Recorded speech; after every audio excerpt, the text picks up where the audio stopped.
The Q101 Morning Crew. On Q101. The Q101 Morning Crew. Sports. And let's get into it. Go Cubs, go! After Thursday's crap game, they had a 4-game series with the Evil Cardinals. They went on to win all 3 after that, including yesterday's 7-2 victory. Cody Bellinger's 5th home run in 10 home games sounded like this. Rips that one out to center. Back goes Carlson, back to the track, and he watches it. Oh, there we go again. That crack is really good, though. Let's hear that crack one more time. Oh, Yeah, that's a crack. that's good crack. That's great crack. Like that crack? I don't think that's a good thing we should be saying. I think we should think about it.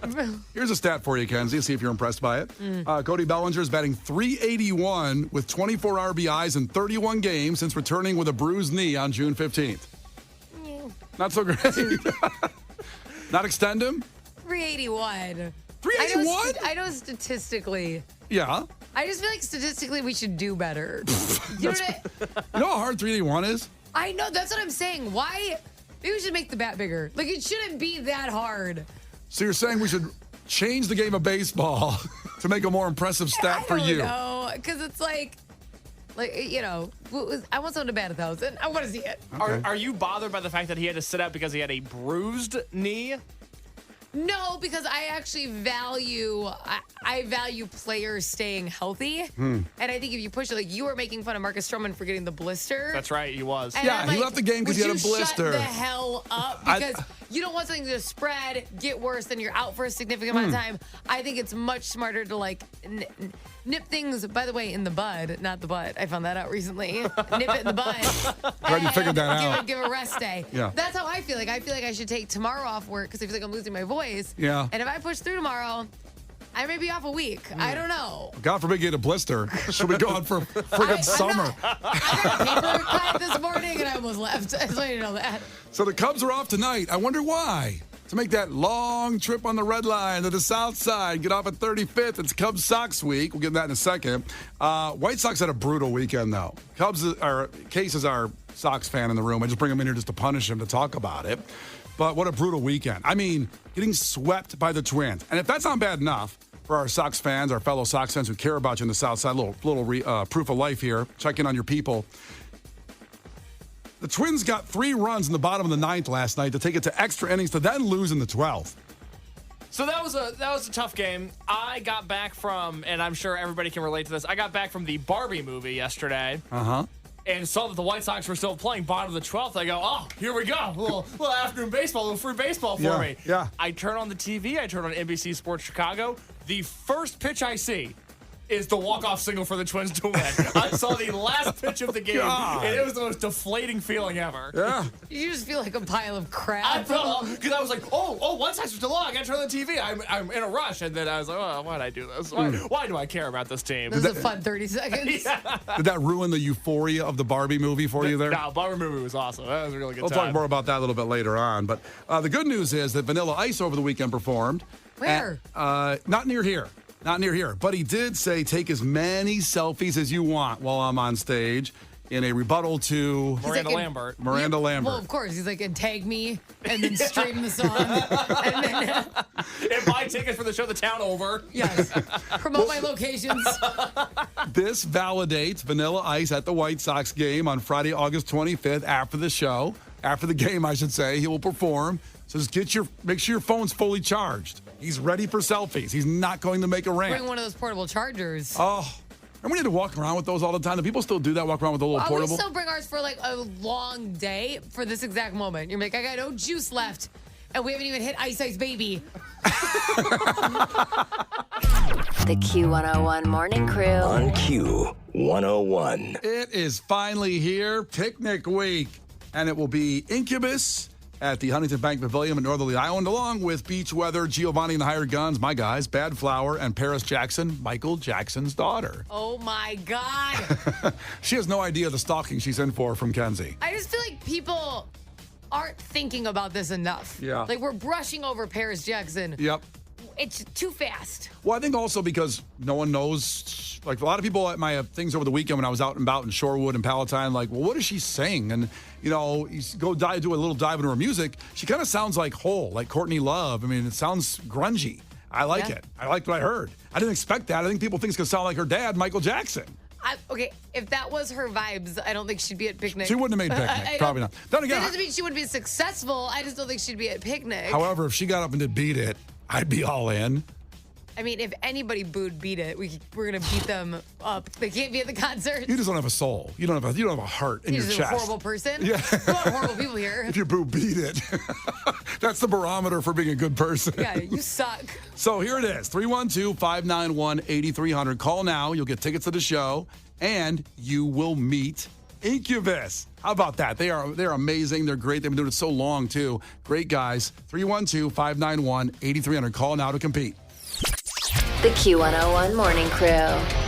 On Q101. Yes, Picnic Week. Picnic tickets coming up and a chance to meet Incubus. But first, Gil Curtis comes in a little late today. We got with the fireman talk there, but Gil Curtis with your headlines. This is not headline news. Today is National Tequila Day. Tequila is completely clear, unlike you're thinking after you've downed 4 shots of it.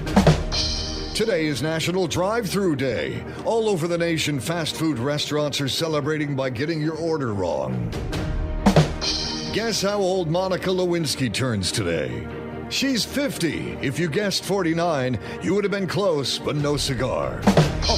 Trader Joe's is recalling 2 cookie products because they may contain rocks. It could have been worse. They could have contained raisins. And Taylor Swift's concerts generated $140 million in revenue for Colorado. Just $40 million? How adorable, responded Weed. This is not headline news. The Q101 Morning Crew. On Q101. You can't defeat her. She's too powerful. Clash with Kenzie. Let the battle begin. Q101. Here we go. Picnic Week. Picnic is Sunday in Northerly Island. Incubus, Beach Weather, Giovanni and the Hired Guns, Bad Flower, and Paris Jackson. There are some tickets left if you want to get to the event and party with us. It's going to be glorious. And you'll meet Incubus if you beat Kenzie right now and clash with Kenzie. And that will be Shelly checking in from Cary. But everybody should stay put. Because if Kenzie wins, you never know. We throw these out to everybody having a chance to win. So, Shelly, tell us something really quick about yourself. Ahoy. Good morning, ahoy, party people. Whoa. I am Shelly, and I'm really excited today because it is my birthday. Oh, Happy birthday, Shelly! Thank you. Oh, dear so God. Fun. What a great Monday when it's your birthday. Now, is it inappropriate for me to ask what birthday number it is? It's not at all. It's not at all. I will be the tender age of 37. 37. Good 30 and flirty, baby. That's a good decade. That's what I tried to. All right, so first one to 5 wins. Happy birthday. Listen very carefully. If Kenzie gets one wrong, you can steal a point. She can do the same with you. Call heads or tails on the count of 3, Shelly. 1, 2, 3, call it. Tails. Ah, it's heads. I'll tell you what, it's Shelly's birthday. Let her go first anyways. Oh, you're so generous. Oh, Shelly. Case, we got to get out of here. There's an energy that I don't like in this room right now. I love birthdays. I know. I just see Kenzie going to the bar to get Shelly shots right now. I just picture the whole thing. It's a very loud night where out. are we going? I'll meet you. Hey. Shelly, who is credited with creating the light bulb? Thomas Edison. That's right, Thomas Edison. Right on that one. Kenzie, in what movie does Will Ferrell play a basketball player named Jackie Moon? Semi-pro. He played for I believe the Detroit Tropics, which is my favorite part. I think the Flint, Michigan Tropics, to Was be that what it specific. was? I don't think they were quite Detroit. That's so great. It's amazing a city had to use Detroit as a way up. Yes. 'Cause Yeah. Kenzie, not Detroit's Flint. The Flint, Michigan Tropics. All right, tied up at 1-1. Back to Shelly. Yep. Shelly, what was the name of King Arthur's sword? Excalibur. Excalibur, also a great nightclub here in Chicago back in the day. Let's see here. Okay, Kenzie, Yeah. what city is the capital of the U.S. state of Arkansas? What city is the capital of Arkansas? Why'd you say it like that? It was a little bit wordy. What's the capital of Arkansas? Okay, what's the capital? I kind of debunked that. Am I just say the capital of Sounds like you're say? delaying. Sounds like you're delaying. Okay.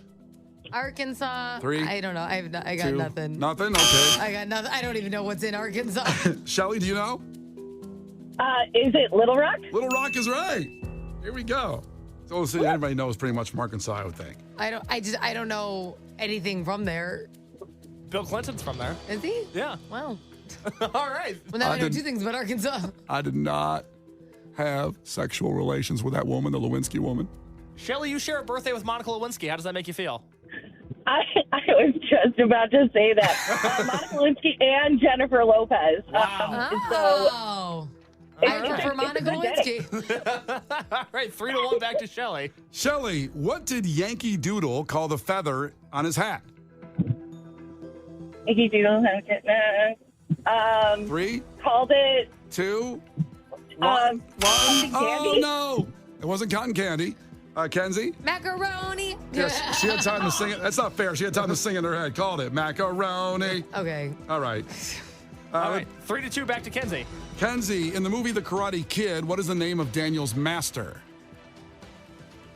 3. Who's Daniel? Oh, Jesus. Just hit the buzzer. Shelly. Oh, my God. I want to say Mowgli, but that's totally wrong. It's the Jungle Book. What?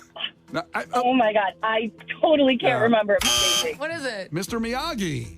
Oh. Miyagi! Yeah, they call him Miyagi. Miyagi. They had to change it there. Anyway, let's keep going. All right, 3-2 back to Shelly. Shelly, what scary children's book series is written by R.L. Stein?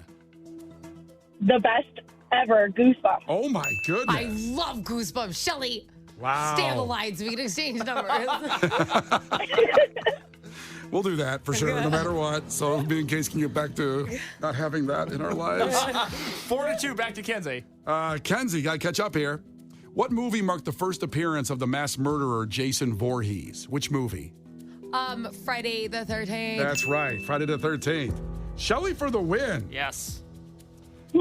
Shelley, which president was married to a first lady named Laura?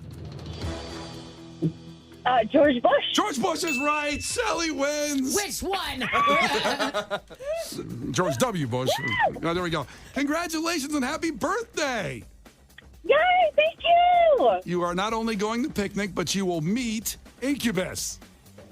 Oh, my God. You guys have just, made my year. This is fantastic. Thank you so much. Excellent. We will see you Sunday at the event. Go, Shelly.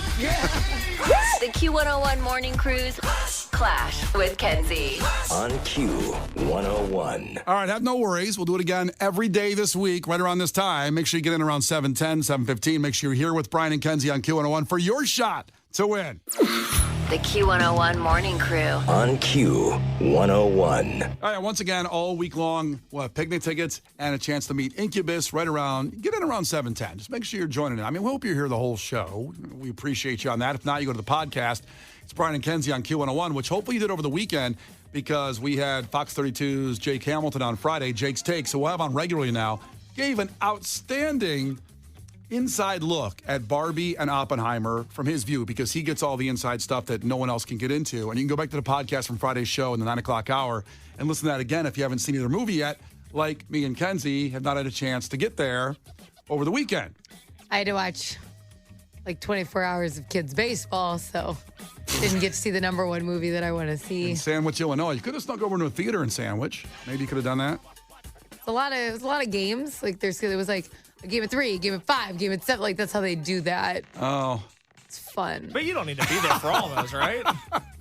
You don't need to be there for all those. It was whatever, a kid. Because the second I leave, I'll get a home run or something. I'll be the worst mom in the world. It'll be perfect. This is their 9-year-old kid's travel baseball situation going on. It was an all-star tournament thingamajigger. You sound really proud. Yeah. No, it was great. It was a very long. I went, it was an hour to work, an hour home, then an hour to Sandwich, and then there for the weekend, then an hour back, and then coming to. It was just it was a lot of baseball. A lot of baseball. I was giving out picnic tickets in Shorewood and Palatine, so we're all pretty busy. Case Not very busy, so we got the Barbie. I was very busy this weekend, but I snuck in time to go see the Barbie movie yesterday afternoon. Yeah. Matinee special.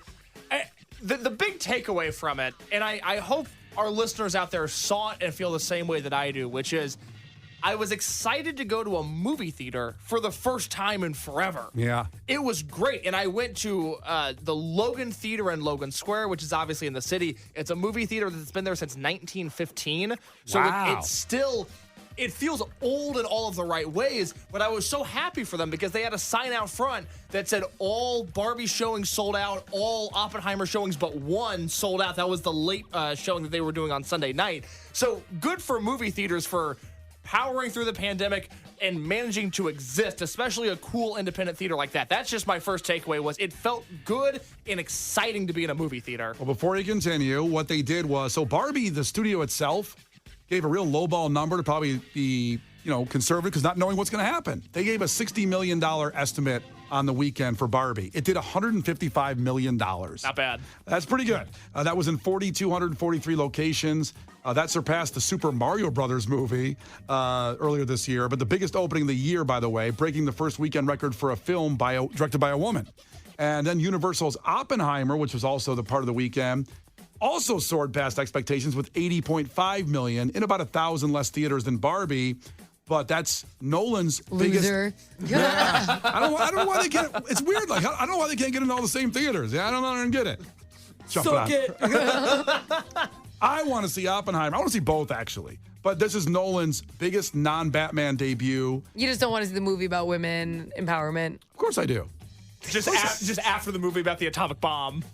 Yeah. The men created. Yeah, really. Which one should you see first, actually? Was there a difference if you see one first, your view of the world? Well, I have to say, and I talked to our crew member, Chef Sean, about this, because we both saw the movie, we were talking about it on Instagram. There's a heaviness to the Barbie movie that I was not expecting. And you mentioned a female director there is Greta Gerwig, who directed the film. And are either of you familiar with what Greta Gerwig has done in the past? Well, she's an incredible writer. Yes. Incredible. So she's done movies like some of my favorites, like Frances Ha, which is a black and white, very pretentious, very coming-of-age film that I really enjoy. That suits you. Yes, completely. Pretentious. He got me on pretentious. Yeah, And it's like she did Lady Bird a few years ago, which is one of my favorite movies ever. She's a coming-of-age filmmaker. There's a real emotional power to the films that she creates, and you think, like, she got called a sellout for doing the Barbie movie.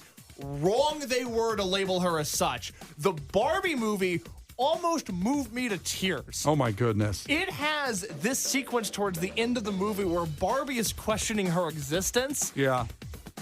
Oh my God, Brian. I can't get over how touching and moving and impactful this was.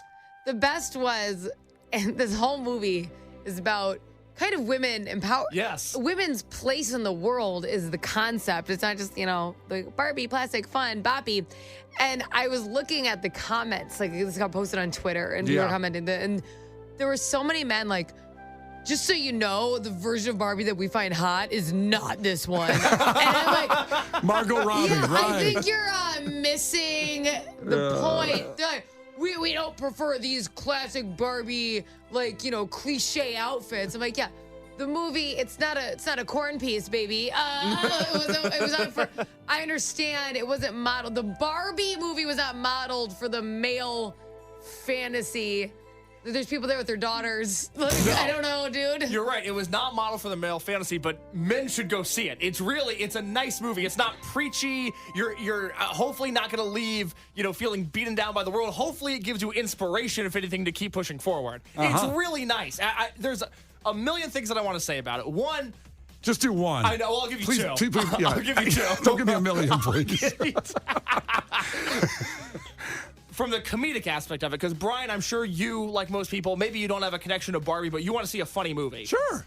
They nail the game of the Barbie universe and the funny things that a doll does that a human can't do and the things that a human can do and a doll can't do. They nail all of that. The first half of the movie is incredibly funny, so I wanted to mention that real quick. Good. Second, our listeners that were with us late in the show on Friday know we had a woman caller call in and said she watched the movie Thursday night with her boyfriend, and they got into an argument about it because the guy didn't like the way that men were portrayed in the movie.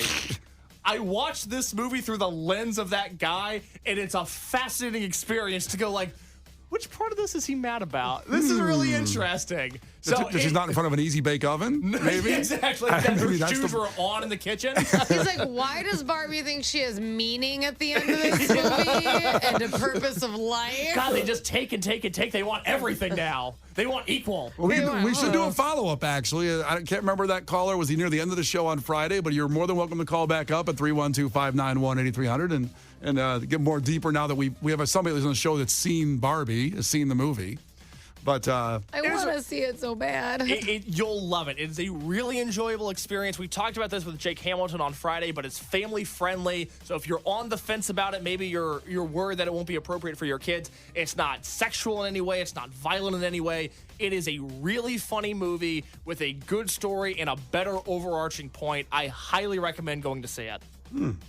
Matt checked in. He said, no wonder the Barbie movie was so sad. She realizes she's not anatomically correct. But listen, I definitely think you should probably see both with the way it's going. And like to Case's point about it brought people back to the theaters and got them in. And the Oppenheimer movie is getting ridiculous reviews as well. None of us saw that yet either. But hopefully I think I'm this gonna week. go see it this Friday. Yeah, I may see Barbie tomorrow with Megan. Hopefully if I can sneak away at some Your point. child? Yeah, can we? That's the problem with the baby. You can't. I don't want. Get one of those little cams you can watch her in the movie. I'm not going to be that person that takes baby in the movie. I'm not doing it. Yeah. I'm not going to do that. She's not ready at 8 months for a long movie like that. I just mean for it to annoy other people. Well, that's what I'm saying. Oh, yeah. I thought you meant she's like. She's not ready. I thought you were saying she's not ready to understand what's going on in the movie. Well, obviously, she's 8 months old, Brian. The Q101 Morning Crew. On Q101. The Q101 Morning Crew. On Q101. We're just talking about Barbie. Case saw it this weekend, Case the producer, and Shane texted in, damn, Case, you're such a sellout. We need all the guys pushing Oppenheimer. This is Battle of the Sexes. So Case instantly purchased 2 tickets to Oppenheimer right now to go make sure he sees that to Make help up out. his manhood. Yeah, that's right. Make sure he's got his man card. Still hasn't intact there. I want to see both. And listen, people forget, right down the street here, University of Chicago is where the bomb was pretty much created, right underneath the football stadium. That helped out Oppenheimer anyway. Would you direct the movie? The Q101 Morning Crew. On Q101.